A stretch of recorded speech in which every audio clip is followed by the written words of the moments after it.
carrément. Sous l'onction. Sous l'onction.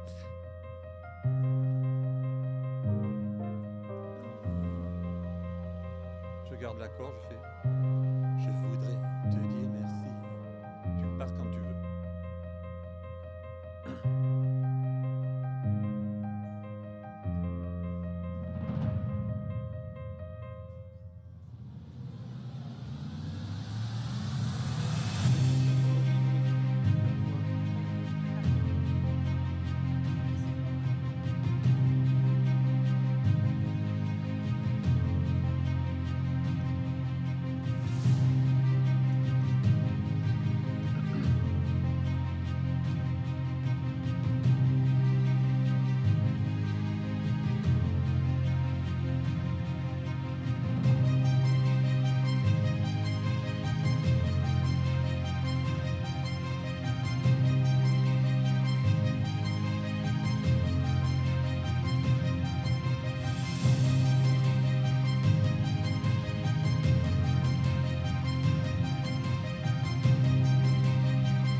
chacun d'entre vous. Nous sommes très heureux de vous accueillir ici à l'église Bordeaux-Ouest, en particulier vous qui avez l'habitude de nous suivre à distance. On se retrouve pour ce dimanche 31 décembre 2023, donc ça y est, on est arrivé à la fin de cette année 2023.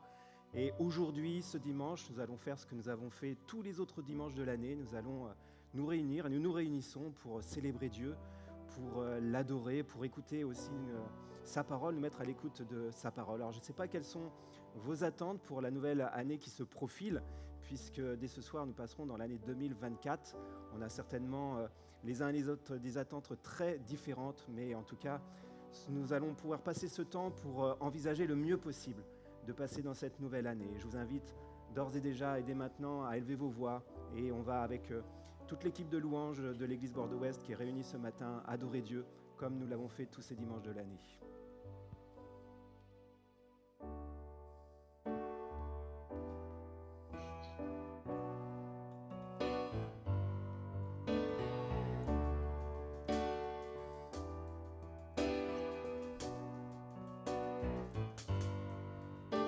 Quand mes ennemis me font face et que la peur me saisit, je chercherai toujours ta face, car je sais que tu peux agir.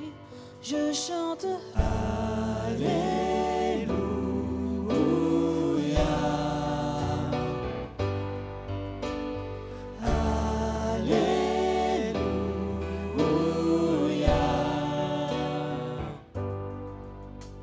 Quand mes yeux sont noyés de larmes et que sous l'empoids je fléchis, à genoux je saisis mes armes, je te loue Dieu, tu vas agir.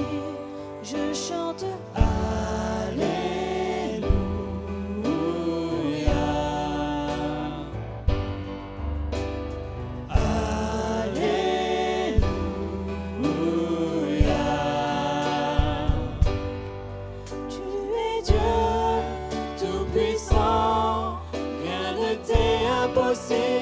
Oui, je le crois, tu es Dieu, toujours présent. Tu feras l'impossible. Oui, je le crois, tu es Dieu, tout puissant. Rien ne t'est impossible. Oui, je le crois, tu es Dieu, toujours présent. Tu feras l'impossible. Oui, je le crois.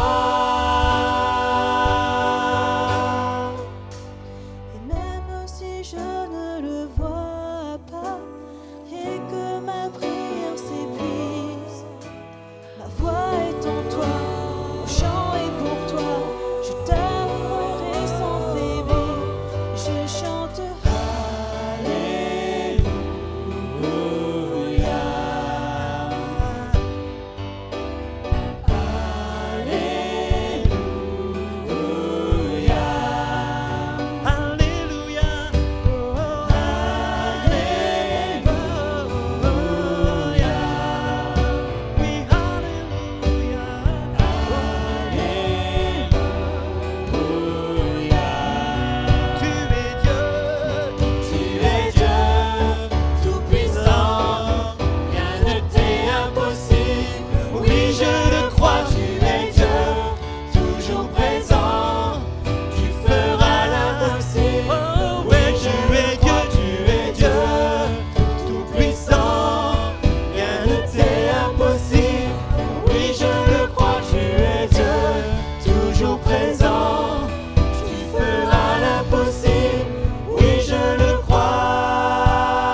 demeure au milieu de son peuple quand il vient l'adorer. Chantons car Dieu est là, poussons des cris de joie, dressons-lui un trône de reconnaissance, un balai de louange. Chantons le roi des rois, son amour durera. Et quand on le loue, sa gloire descend sur nous dans son temple ici-bas. Chantons car Dieu est là.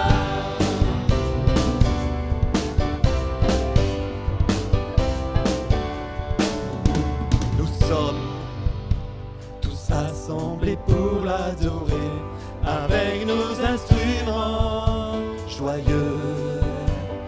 Dieu nous a sauvés, faisons monter nos chants. Chantons car Dieu est là, poussons des cris de joie, dressons-lui un trône de reconnaissance, un balai de louange. Chantons le roi des rois, son amour durera. Et quand on le loue, sa gloire descend sur nous dans son temple ici-bas. Chantons car Dieu est là.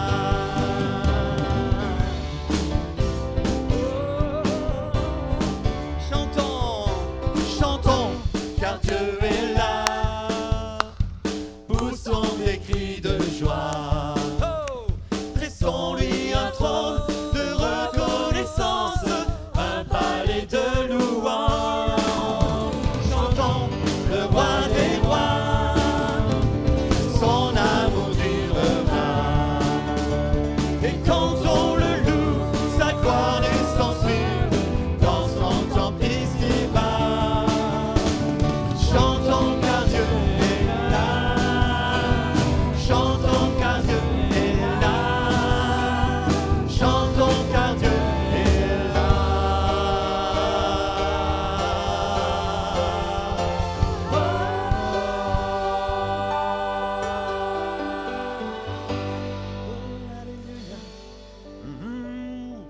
C'est pour toi, Éternel. Nous chantons, nous savons que tu es là. Assemblés en ton nom, tu sièges au milieu des louanges de ton peuple. Ouais, à toi seul, honneur, gloire et puissance.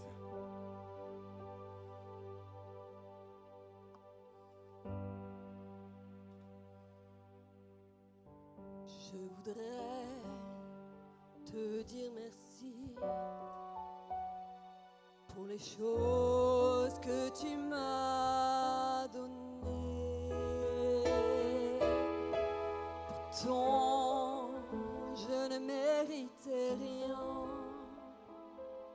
mais j'ai vu tout cet amour pour moi. Les voix d'un millier d'anges ne sauraient exprimer ma louange. Tout ce que j'espère, tout ce que je suis,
de porter leur bannière sur laquelle il est écrit.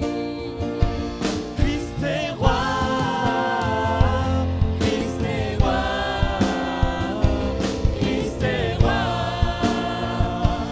est roi, Christ est roi, Christ est roi, Christ est roi, est roi. Un jour les chrétiens du monde seront rassemblés par lui.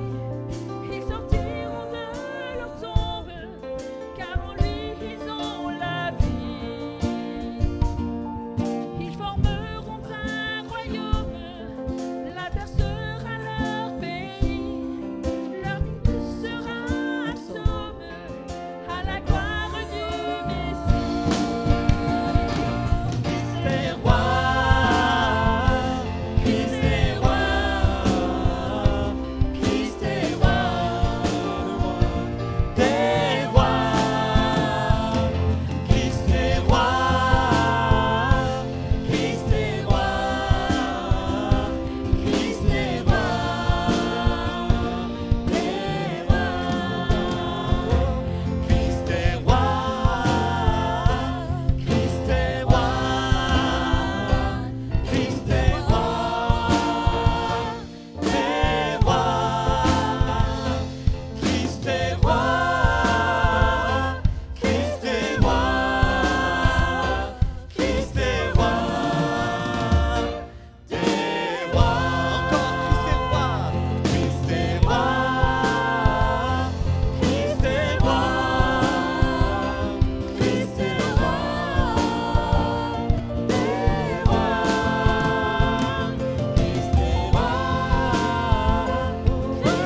rois. Christ est roi, Christ est roi, des rois.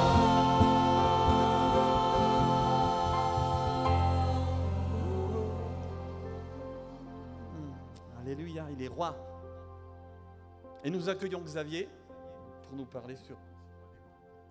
Tout à fait. Amen. C'est tellement bon de croire qu'il y a quelqu'un qui s'occupe de nous parce qu'il est tout-puissant, parce qu'il règne. Et que si nous croyons que Dieu règne, qu'il est vivant, eh ben, il peut agir dans nos vies. C'est ce que nous allons voir encore ensemble ce matin, à l'occasion de ce nouveau temps que nous passons autour de sa parole. Et probablement qu'en ce 31 décembre 2023, nous sommes au moment de l'année où on a le plus tendance à se projeter dans l'avenir, où on a vraiment ce désir de se projeter dans l'avenir. Et c'est normal parce que de façon inexorable, nous allons passer du 31 décembre au 1er janvier, plus que quelques heures pour pouvoir franchir ce pas. Et par la même occasion, on ne va pas simplement changer de jour, mais on va aussi changer d'année. Donc ça veut dire qu'il y a 365 nouveaux jours, 366 même d'ailleurs, je crois, on rentre dans une année bissextile si je ne me trompe pas, qui se présentent devant nous. Donc évidemment, ça donne de la perspective. Et quand on est au seuil d'une nouvelle année, ça donne envie de se projeter. Ça donne l'impression que le futur est proche. Et c'est pour ça qu'on s'encourage les uns les autres à prendre de bonnes résolutions pour la nouvelle année. Et on sait que les résolutions, ce n'est pas forcément le plus efficace. Et c'est pour ça qu'avec vous, je voudrais qu'on puisse voir comment faire pour vraiment entrer dans le futur. J'ai rajouté le vraiment parce qu'il ne faut pas simplement avoir l'impression d'entrer dans le futur, il ne faut pas simplement avoir l'impression d'entrer dans notre avenir, il faut qu'on puisse vraiment faire ce pas d'entrer dans notre futur. Mais pour certains d'entre nous, ce n'est pas évident de se projeter dans l'avenir. Ce que vous avez vécu dans votre passé, ça peut vous empêcher d'envisager le futur. Je ne sais pas ce qui s'est passé pour vous dans l'année 2023 ou même dans les années qui se sont écoulées avant 2023, mais c'est une réalité. Notre passé influence notre futur. Et peut-être que pour vous, 2023, ça a été un échec professionnel, un échec sentimental. Vous avez été confronté à toutes sortes de problèmes, des problèmes personnels, des problèmes conjugaux, des problèmes relationnels avec vos enfants ou dans le sens contraire, des problèmes relationnels avec vos parents ou d'autres membres de votre famille. Peut-être que vous avez été confronté à des problèmes financiers. Et tout ça, ça engendre des situations difficiles à gérer aujourd'hui. Ça engendre un avenir incertain parce que vous êtes retrouvé au chômage, parce que votre entreprise n'a pas fait assez de bénéfices pour envisager avec sérénité l'avenir, les années qui viennent. Peut-être que vous êtes confronté à des complications administratives, des relations difficiles, et ça donne le sentiment qu'on est comme enchaîné à son passé. Ça donne ce sentiment que le passé domine notre vie. Une chose est certaine, notre passé ne peut pas changer. Nous ne pouvons pas changer les décisions que nous avons prises dans le passé. C'est impossible. Et ces décisions, elles ont un impact qui peut être négatif dans notre vie aujourd'hui. Ça, c'est concret, c'est indéniable, et on y est malheureusement confronté. Mais cela ne veut pas dire que mon passé va impacter mon futur comme il impacte mon présent. Et là, je pourrais vous dire, à ce moment de la prédication, là, je pourrais prendre un ton enflammé et dire « Ne te laisse pas dominer par ton passé ». Là, je pourrais te dire, ce n'est pas ton passé qui doit déterminer qui tu es. Ce n'est pas ton passé qui doit te dicter ce que doit être ton avenir. Par la foi, maintenant, c'est le temps, c'est le moment d'entrer dans ton futur. C'est le début d'une nouvelle année, alors que ça puisse être le début d'une nouvelle vie pour toi. Prends la décision d'entrer maintenant dans ton futur. À partir du 1er janvier 2024, vis la vie que Dieu veut que tu vives. Mais ce n'est pas ça que je vais vous dire. Parce que j'aurais peur de vous faire des fausses promesses. Pour une bonne et simple raison, c'est que pour aller du passé vers le futur, il faut d'abord passer par le présent. C'est une étape obligatoire. C'est une étape incontournable. On ne peut pas faire sans. C'est comme pour ma fille, en fait. Ma fille, elle habite à Angers, elle travaille là-bas. Et puis quand elle veut venir nous voir à Bordeaux, elle doit passer par Tours. Alors, évidemment, elle préférerait bien souvent faire le trajet en direct. Comme ça, elle n'aurait pas besoin d'attendre quelquefois plusieurs heures à Tours. Mais l'étape est incontournable. Elle est obligée de passer par Tours. Elle est obligée de passer par cette ville-là. Et bien, de la même manière, peut-être que vous voudriez directement aller du passé au futur. Mais, même si, avec la meilleure volonté du monde, vous ne pouvez pas faire autrement que de passer par le présent. Même si vous aimeriez que ça aille plus vite. Mais c'est une étape obligée, c'est une étape obligatoire. Entre le passé et le futur, il y a le présent. Et ce qui compte pour bien envisager le futur, c'est qu'est-ce que je fais de mon passé maintenant ? Qu'est-ce que je fais de mon passé dans mon présent ? Parce que c'est dans le présent que l'on quitte le passé, et c'est aussi dans le présent que l'on prépare le futur. Et si vous ne traitez pas maintenant les effets de votre passé, il vous handicapera dans votre présent, et il vous empêchera d'entrer dans votre futur. Les effets de nos mauvais choix, nos souffrances, les échecs, tout ça, c'est vraiment quelquefois tellement lourd à porter. Et vous savez, ces choses-là ne peuvent pas disparaître comme enchantement. Donc même si je veux me projeter, même si je veux là entrer dans mon avenir, si je ne règle pas tout ce qui là alourdit mon présent à cause de ce qui s'est passé dans mon passé, eh bien là, ça va avoir cet effet de lourd, très, très, très lourd, et ça ne va pas disparaître comme ça sur un mot. Ça agit comme une lourde dette même dans notre vie. Vous savez, il y a certaines choses dans la vie, on ne peut pas les envisager sans passer par la banque. On est obligé de passer par la banque pour emprunter de l'argent. Si on veut acheter une maison, si on veut acheter un appartement, une voiture, ou peut-être des fois même une deuxième voiture, ça peut s'avérer nécessaire, on passe par la banque. Mais pour pouvoir vous prêter de l'argent, la banque, qu'est-ce qu'elle va faire ? Elle va examiner vos dépenses. Elle va vous demander vos relevés de compte et puis elle va les éplucher très minutieusement. Et si elle voit que vos dépenses sont plus importantes que vos revenus et que vous êtes trop endetté, vous savez, le fameux seuil des 33% d'endettement qu'il ne faut pas dépasser, il y a peu de chances que la banque vous prête l'argent dont vous avez besoin.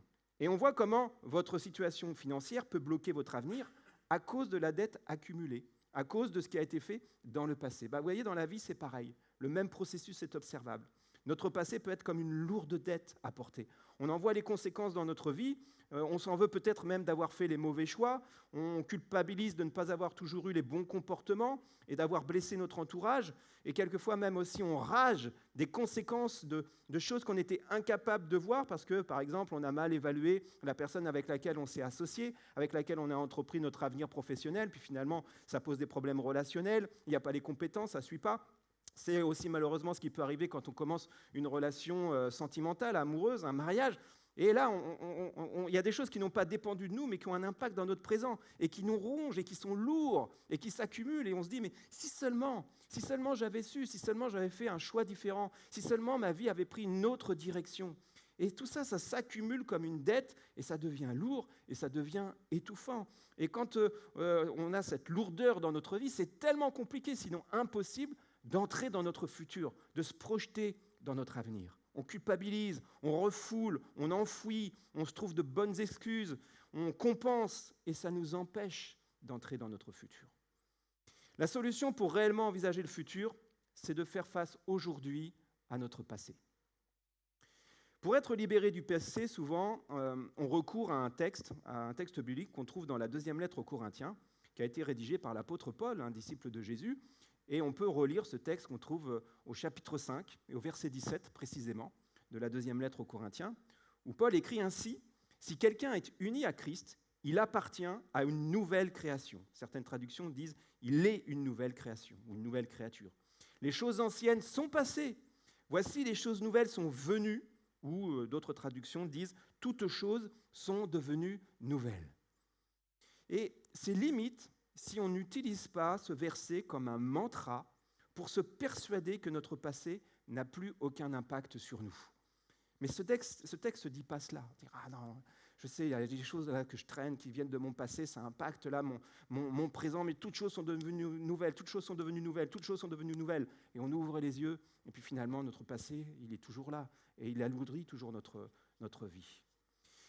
Et en fait, ce texte ne dit pas ça, et on peut le voir au temps qui est employé pour conjuguer le verbe « venir », dans la partie du verset où il est dit « Voici, les choses nouvelles sont venues » ou « toutes choses sont devenues nouvelles ». Là, le temps qui est employé par l'apôtre Paul, c'est un temps qui était utilisé dans le grec ancien qu'on appelle le parfait. Et ce temps-là, il était employé pour décrire une action qui a eu lieu, mais qui dure. Ce n'est pas simplement une action qui s'est passée à un moment donné, c'est une action qui a eu lieu et qui continue, qui dure. Donc Paul ne décrit pas un moment où tout devient nouveau comme ça, d'un seul coup, comme par enchantement. Il décrit un temps qui dure. Ça implique que l'on ne quitte pas le passé comme ça, d'un seul coup. L'union à Christ, c'est-à-dire la relation personnelle qu'on a établie par la foi avec Jésus, avec Christ, s'inscrit dans le temps. Et c'est cette relation, cette union que l'on a avec Christ qui est déterminante pour que notre passé cesse maintenant de peser sur nous. Cette nouveauté de vie qui est décrite là par l'apôtre Paul et dans laquelle nous sommes appelés à entrer en tant que croyants, cette nouveauté de vie dépend de notre volonté à nous laisser interpeller par la parole de Dieu, par notre volonté à changer. Et ça ne peut se faire que dans le cadre de cette relation de confiance et de foi que l'on place en Christ, de cette relation que l'on entretient avec Christ. Parce que c'est ce qui va prendre place là, maintenant, dans le présent. Le changement, c'est plus souvent un processus qu'un événement. On aimerait mieux que ce soit un événement. Mais la plupart du temps, dans la plupart des cas, le changement, c'est un processus. Le changement, c'est un processus qui est enclenché par une prise de conscience, par un moment de vérité. Peut-être c'est ce qui peut se passer. Moi, c'est ce que j'espère qui va se passer alors que la parole, elle est encore prêchée, alors que vous êtes là devant votre écran et que vous entendez cette parole. C'est que là, il va y avoir, à l'écoute de la parole, il y a un processus qui va se faire. Je vais prendre conscience de quelque chose qui va venir m'interpeller dans ma vie personnelle. Et ça va enclencher ce processus qui va me donner envie, qui va me pousser à passer à autre chose, à traiter le problème qui pèse sur ma vie. Ça peut se passer dans le cadre d'échanges que nous pouvons avoir avec des chrétiens ou avec des chrétiennes. Vous savez, simplement, et c'est pour ça que c'est important d'être rempli de l'Esprit et de demander au Seigneur de nous remplir de l'Esprit, parce que dans une conversation, quelquefois, même de manière presque inconsciente, on va pouvoir dire une parole qui va déclencher un processus dans le cœur de la personne à laquelle on s'adresse. Quelque chose là qui va enclencher ce processus, qui va éclairer une personne sur un effet de son passé, et là, elle va dire, il faut que j'en sorte, et je veux faire ce pas, et je vais demander à Dieu qui m'aide et à l'Esprit d'agir en moi. Ça peut prendre place, évidemment, dans le cadre d'une relation d'aide, où là, on va aller beaucoup plus profondément, on va s'arrêter sur certains aspects bloquants qui sont dans notre vie. Ça peut aussi passer par un suivi psychologique, parce que la démarche du suivi psychologique, elle va au-delà des compétences simplement du suivi spirituel. Dans une église, on fait du suivi spirituel, on encourage sur le plan spirituel, on accompagne sur le plan spirituel. Mais il y a des nœuds dans notre vie où c'est un professionnel qui doit vous accompagner, qui doit être à vos côtés pour vous conseiller. Et là encore, dans le cadre de ce suivi, il peut y avoir des déclics, il peut y avoir des processus qui s'enclenchent. Il s'agit juste de dire au Seigneur, mais inspire la personne qui m'accompagne, inspire la personne là qui a cette responsabilité de m'amener vers la guérison. Et ça permet de comprendre pourquoi, quand on a cette disposition de cœur, ça permet de comprendre pourquoi, par exemple, j'ai peur. Pourquoi est-ce que je n'arrive pas à envisager mon avenir? Pourquoi est-ce que je suis si susceptible? Pourquoi est-ce que je suis jaloux? Pourquoi est-ce que le succès des autres, ça m'énerve? Pourquoi est-ce que je n'ai pas confiance en moi? Pourquoi est-ce que j'ai toujours peur d'entreprendre? Pourquoi est-ce que je n'ai pas confiance en les autres? Qu'est-ce qui fait que je n'arrive pas à placer ma confiance avec les autres? Qu'est-ce qui fait qu'il faut que ce soit moi que je sois toujours dans la logique de tout contrôler? Ça peut nous permettre de comprendre pourquoi nous fuyons nos responsabilités, pourquoi je veux être remarqué, pourquoi j'ai tellement besoin que les autres voient que je suis là, que je suis présent, que j'existe, pourquoi j'ai tellement envie d'être aimé par les autres. Je peux sortir de tout ça, qui bien souvent est provoqué par mon passé, quand je continue d'être uni à Christ, quand j'entretiens cette relation de confiance avec Christ, quand ma relation personnelle avec Jésus permet à sa parole et à son esprit de m'interpeller et de me changer. Je parlais tout à l'heure de la dette qui peut bloquer notre futur. Vous savez que la dette, c'est quelque chose qui ne date pas d'aujourd'hui, ce n'est pas simplement une réalité du XXIe siècle, c'est une réalité bien ancienne, elle existait déjà dans l'Antiquité, à l'époque de Jésus, et les études historiques ont permis de savoir que des personnes se trouvaient dans la même situation. Elles se retrouvaient en situation d'emprunter de l'argent auprès de particuliers, parce que les banques n'existaient pas à ce moment-là, donc on démarchait les particuliers. Et on a retrouvé des papyrus, des textes manuscrits sur lesquels sont rédigées des reconnaissances de dettes. Et donc ça nous montre que c'est vraiment quelque chose qui est très ancien. Notamment, ça c'est un exemple qui va s'afficher à votre écran, on a retrouvé ce papyrus qui date du IIe siècle, et ça décrit un processus de remboursement en cours. Non, c'est la photo d'un papyrus. Donc, c'est assez intéressant parce que dans ce papyrus, il est question de quelqu'un qui s'appelle Or, et voilà, il a emprunté de l'argent à quelqu'un qui s'appelle Théos.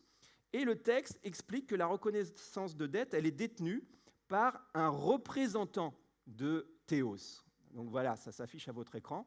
Donc Théos, c'est celui qui prête l'argent, et il a demandé à quelqu'un de le représenter auprès de Or, celui qui est endetté, qui a emprunté l'argent. Donc ce représentant, c'est lui qui doit veiller à ce que l'acte dans lequel est consignée la dette soit respecté.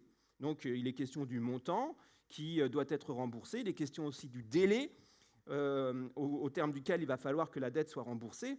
Et on sait, grâce au contenu de ce papyrus, que Or, il a déjà remboursé les 2 tiers de la dette, mais malheureusement, il n'a pas les moyens de rembourser le dernier tiers.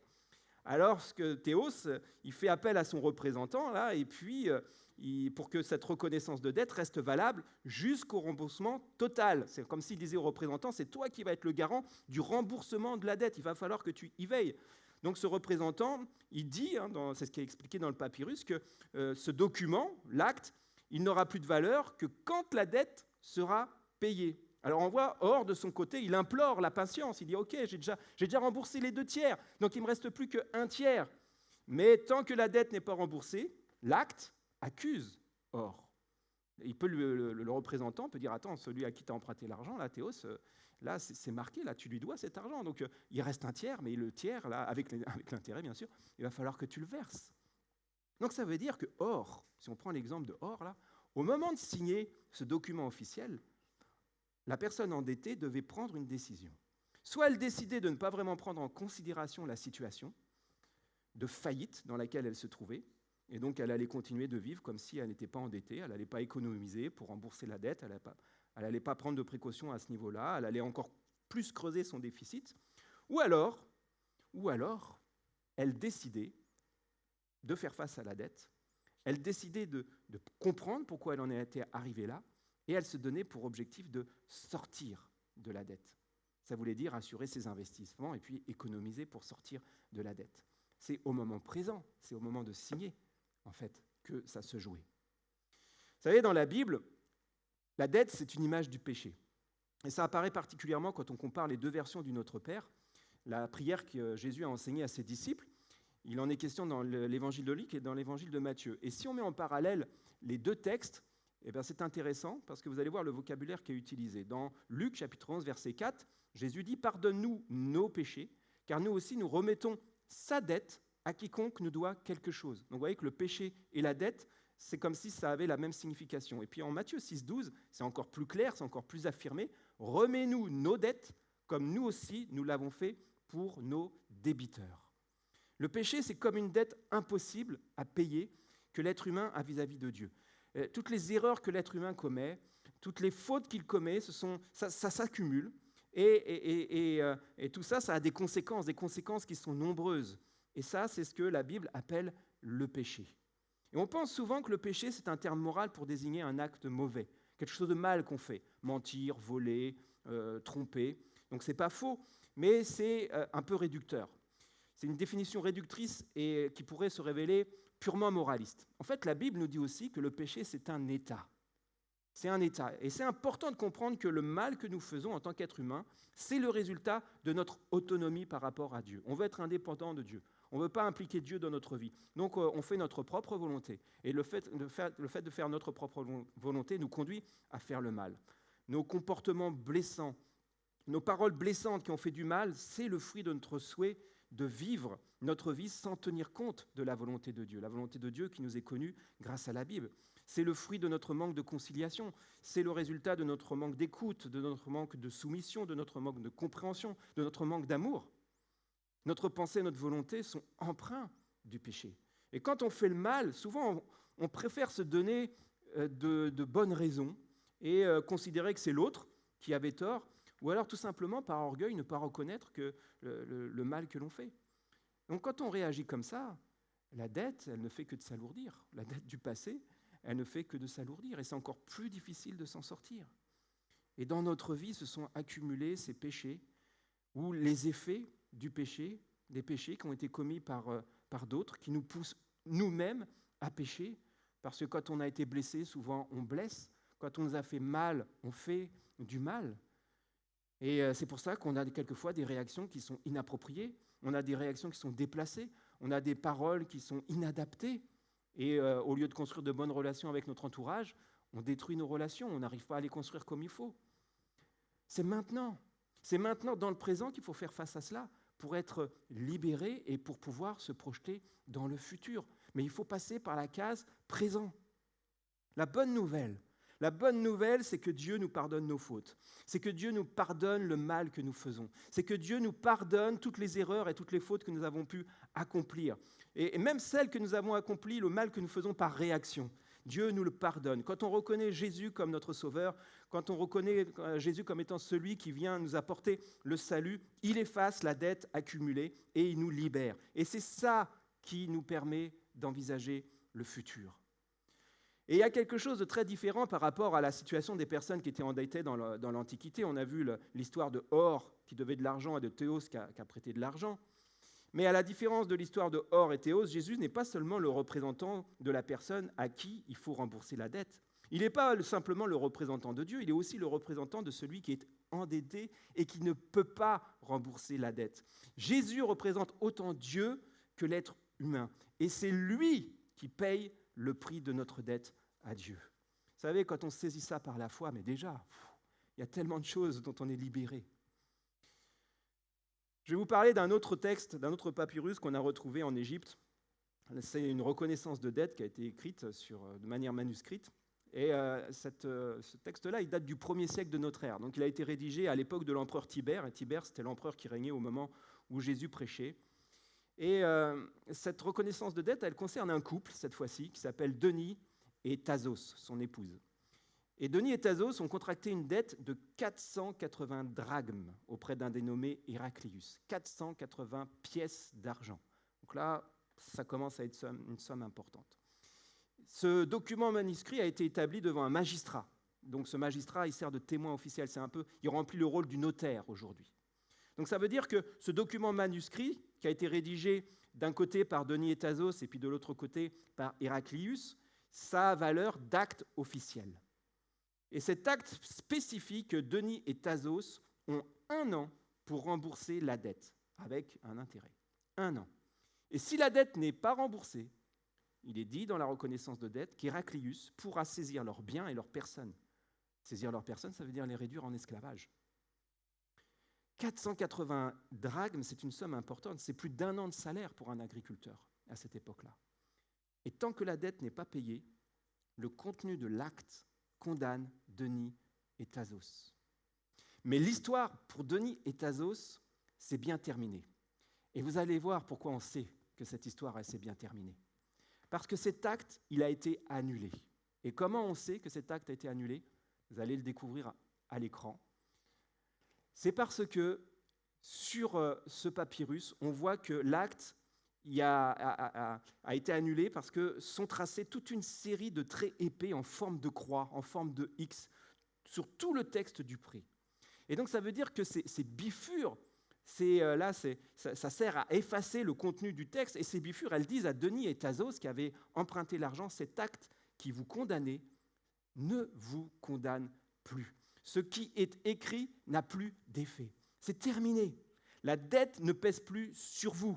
Vous ne deviendrez pas esclaves. Cette menace-là ne pèse plus sur vos têtes. Ces traits-là effacent la dette. C'est un témoignage extraordinaire et très émouvant d'une remise d'une dette qui a été payée. Alors on ne sait pas s'ils ont pu tout rembourser ou s'il leur a été fait grâce, mais en tout cas, ça fait vraiment penser à ce que Paul dit dans Colossiens, chapitre 2, verset 14, lorsqu'il écrit « Christ a effacé l'acte rédigé contre nous en vertu des prescriptions légales, acte qui nous était contraire, acte que l'on pouvait nous opposer. Il l'a enlevé en le clouant à la croix. » Il y a un acte officiel qui nous condamne. Le péché, c'est comme une dette accumulée que nous ne pouvons pas rembourser. Mais grâce à Jésus, toutes les prescriptions divines que nous n'avons pas respectées et qui nous condamnent maintenant sont effacées, pourvu que nous le croyions et que nous saisissions cette réalité, cette vérité par la foi. L'acte qui contient ces prescriptions, qui nous est opposé, est effacé. Il n'a plus d'effet sur notre vie. Et en disant que cet acte a été cloué à la croix, Paul rappelle que Jésus, en mourant à la croix, il s'est offert en sacrifice pour obtenir l'annulation de la dette du péché qui nous condamnait les uns et les autres. Et c'est ce qui fait que le futur est envisageable. Je n'ai plus le risque d'être esclave. Je n'ai plus le risque de rester esclave de mon passé. Alors ce que je vous propose à la veille de cette nouvelle année, ce n'est pas de porter directement notre regard sur 2024 et de faire des plans ou des résolutions qu'on ne pourrait pas tenir. Je ne vais pas vous prophétiser un avenir glorieux. Je ne vais pas vous prophétiser une année 2024 remplie de victoires éclatantes. Je ne vais pas vous prophétiser que vous allez entrer dans la destinée que Dieu a prévue pour vous. Par contre, je suis sûr, que tout cela s'accomplira si aujourd'hui, dans le présent, tu considères sérieusement ton passé pour qu'il ne t'handicape plus. On ne peut pas passer directement de la case passé à la case future. Il faut passer par la case présent. Et ton futur dépend de ce que tu fais de ton passé maintenant. Et là, je te garantis, et là, je peux te faire la promesse que si tu fais cette démarche maintenant dans le présent, eh bien, tu vas rentrer dans ton futur. L'entrée dans ton futur dépend des moments de vérité que tu vas avoir avec Jésus dans ton présent. Il y a une décision à prendre pour les uns et pour les autres alors que nous avons encore été à l'écoute de la parole. C'est qu'est-ce que je vais faire maintenant dans mon présent ? Qu'est-ce que je vais faire de cette parole que j'ai entendue ? Peut-être que pour certains d'entre nous, c'est déjà accepter Jésus comme son sauveur. C'est de considérer, de dire, mais oui, en fait, ce message-là, il a une valeur pour moi. Il ne considère pas simplement ceux et celles qui sont autour de moi, il me considère moi aussi en tant que personne. Et là, alors que j'entends cette parole, j'accepte que Jésus est mon sauveur. J'accepte que c'est lui qui a payé cette dette qui s'est accumulée. J'ai fait toute ma vie sans tenir compte de la volonté de Dieu. Et puis je vois les conséquences. Je vois les conséquences de ce qui s'est passé dans ma vie parce que j'ai fait ma propre volonté. Et je vois les impasses dans lesquelles ça m'a amené. Je vois l'impact que ça a eu sur les relations dans ma famille, avec mon entourage. Je vois là toutes les conséquences. Et même il y a certaines choses là qui me rivent maintenant à se passer. Je vois aussi comment le péché que les autres ont accompli ont pu me faire du mal. Et peut-être que là, c'est le moment de dire, mais Jésus, tu es mon sauveur. Est-ce que Luc, tu peux revenir, s'il te plaît ?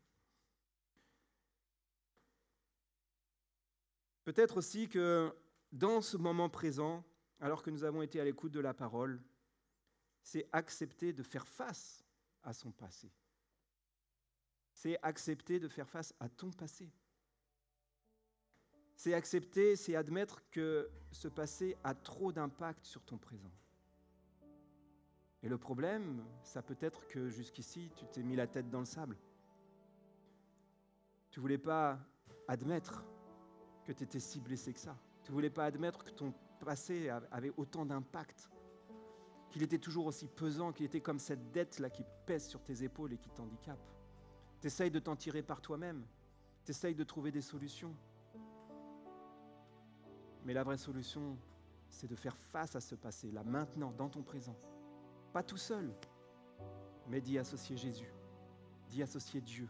Et qu'au travers de cette union avec Christ, dont parle Paul dans ce texte que nous avons lu tout à l'heure, c'est de laisser Dieu te parler, c'est de laisser Christ te parler, c'est de le laisser t'indiquer ce dont tu as réellement besoin. Et si tu as le courage, si tu as la force d'admettre que ton passé a vraiment trop d'impact sur ton présent, si tes yeux s'ouvrent sur les blocages que ça crée, sur l'impact que ça a sur les relations avec les autres, et que tu remets ça à Dieu, et que tu demandes à l'Esprit de Dieu de venir agir en toi, il va t'amener dans ce processus qui va te permettre d'envisager ton avenir.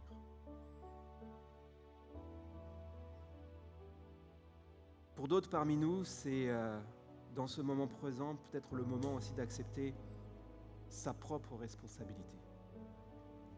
Sa responsabilité pour les erreurs passées. Oui, je suis dans des situations compliquées, dans des situations relationnelles qui sont vraiment pénibles. Mais ces relations compliquées et difficiles, il est possible que pour certains d'entre nous, nous ayons notre part de responsabilité. Et le plus facile, c'est toujours de se dire que ce n'est pas notre faute. Le plus facile, c'est toujours de dire, mais oui, mais bon, comment il m'a parlé, comment il s'est comporté. Mais le moment présent, c'est peut-être le moment qui t'amène à te rendre compte que ta responsabilité, elle est engagée, ou elle est aussi engagée. Le moment présent aussi, c'est peut-être d'accepter qu'il y a des conséquences du péché des autres dans ta vie, des choses que tu n'as pas voulu, des choses dont tu n'es vraiment pas responsable. Tu as été maltraité, tu as été trompé, tu as été violenté par des paroles ou par des actes. Tu as été abusé. Tu n'étais pas responsable de ça. Mais dans ce moment présent, c'est peut-être de réaliser que ça, d'une manière peut-être plus particulière, c'est le péché. C'est le péché qui est responsable de ça. Si ces choses s'accomplissent, si je peux être en situation d'être victime de ce mal, c'est parce que tous les êtres humains sont empreints de ce péché. Mais là, dans ce temps présent, je veux remettre ça entre les mains de Dieu. Je veux que Dieu intervienne en moi. Je ne veux plus être prisonnier de ce passé. Je ne veux plus être prisonnier des conséquences du mal que l'on m'a fait. Parce que ce mal que l'on m'a fait, il m'empêche d'entrer dans mon futur. Il m'empêche de m'épanouir. Il m'empêche d'être heureux. Il m'empêche d'être la personne que je voudrais vraiment être. Il m'empêche d'être comme ces chrétiens et ces chrétiennes qui m'entourent et puis qui, eux, sont déjà entrés dans une autre dimension. Et là, moi, je me sens rivé. Là, je me sens comme tiré en arrière à cause du mal qu'on m'a fait. Mais quelquefois, c'est tellement plus simple de refouler tout ça, de ne plus y penser, parce que ça nous a fait tellement souffrir. Mais tu ne pourras entrer dans ton futur que si tu considères ce passé là maintenant dans ton présent. Alors je voudrais prier pour vous tous qui avez entendu cette parole. Je voudrais prier pour vous qui faites le choix, dans ce moment présent, de faire face à votre passé, afin que vous ayez la possibilité d'entrer dans votre futur. On va se recueillir et demander au Seigneur d'intervenir. Père, tu vois, Seigneur, que nous nous sommes penchés à nouveau sur ta parole. Et ma prière, c'est vraiment que tous ceux qui vont l'entendre puissent recevoir quelque chose qui les interpelle, quelque chose qui va, dans le moment présent, les amener à considérer leur passé. Mais que ce soit pour qu'ils puissent sortir de ce passé, qu'ils ne soient pas enchaînés au passé, que cette dette accumulée par le mal qui a été fait, qui a été accompli ou qui a été accompli contre eux, que là, ce mal ne les rive pas, ne les emprisonne pas dans le passé. Je te prie, Seigneur Dieu, pour qu'ils en soient libérés. Je te prie, Seigneur, qu'en cet instant, tu puisses agir par ton esprit. Je veux croire qu'au travers de leur union avec Christ, au travers de cette relation qu'ils ont avec toi, ou qu'ils établissent maintenant avec toi, tu vas leur parler, tu vas les libérer, tu vas enclencher un processus de libération. Je te prie, Seigneur, pour que ce qui prend place maintenant, dans le moment présent, puisse être un processus qui les amène dans une libération totale et complète. Seigneur, il y a des choses par lesquelles que nous ne pouvons pas faire par nous-mêmes. Il y a des choses qui nous emprisonnent et nous ne pouvons pas briser nos liens par nous-mêmes. Et c'est pour cela que nous adressons à toi et que je te prie pour ceux qui entendent ce message et pour ceux qui font face à leur passé dans ce moment présent. Et je te prie pour cela afin qu'ils aient la possibilité d'entrer dans leur futur, réellement, vraiment. Ce n'est pas quelque chose qui se fait magiquement. C'est quelque chose parce qu'on choisit de traiter notre passé. C'est quelque chose qui se fait parce qu'on t'associe et qu'on te demande « Viens m'éclairer, viens me parler ». Que ce soit à travers de la parole, au travers d'un frère, d'une sœur de l'Église, que ce soit au travers peut-être même du suivi psychologique que j'ai commencé. Viens m'éclairer, viens me donner de pouvoir entrer dans une nouvelle étape de ma vie. Parce que là, maintenant, dans le présent, je prends cette décision de me laisser interpeller, de me laisser changer. Parce que là, dans le moment présent, au travers de la relation que j'ai avec toi, tout cela devient possible. Merci Seigneur pour ce que tu accomplis et ce que tu fais en cet instant. Merci pour ta grâce dans nos vies. Merci pour la liberté que tu nous donnes. Merci pour Jésus qui nous libère de cette dette si lourde, impossible pour nous à porter. Amen. Amen.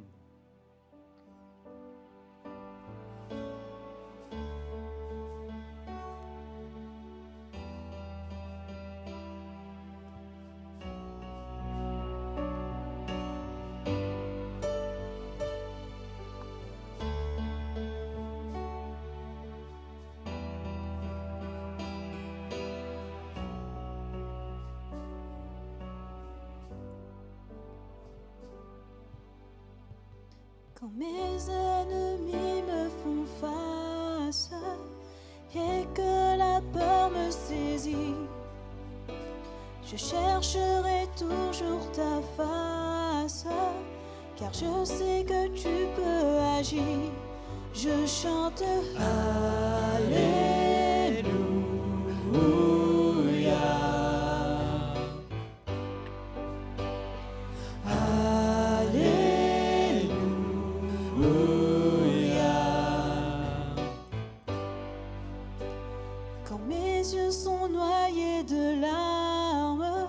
Et que sur leur voie je fléchis, à genoux je saisis mes armes, je te loue Dieu, tu vas agir, je chante Alléluia.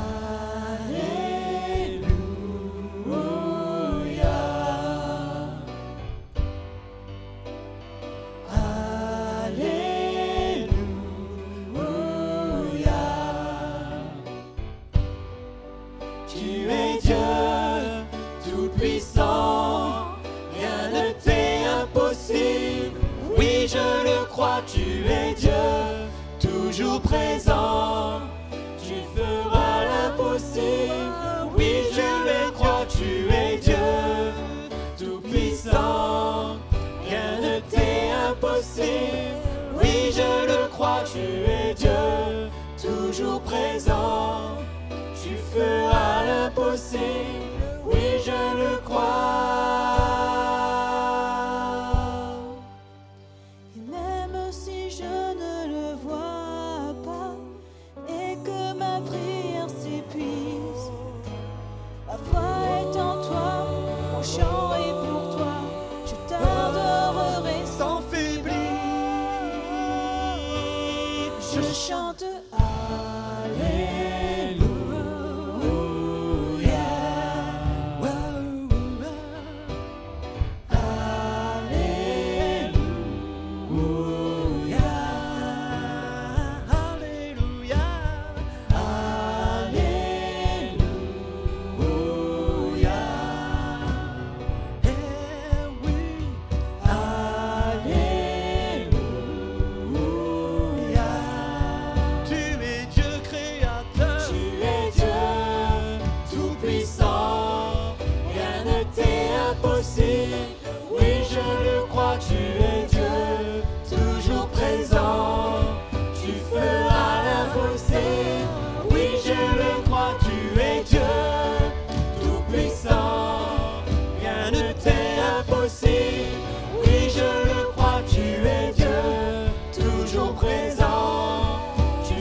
Et voilà, parvenu au terme de cette célébration qu'on a été heureux de pouvoir partager avec vous. Je vous souhaite vraiment une belle journée, un beau réveillon.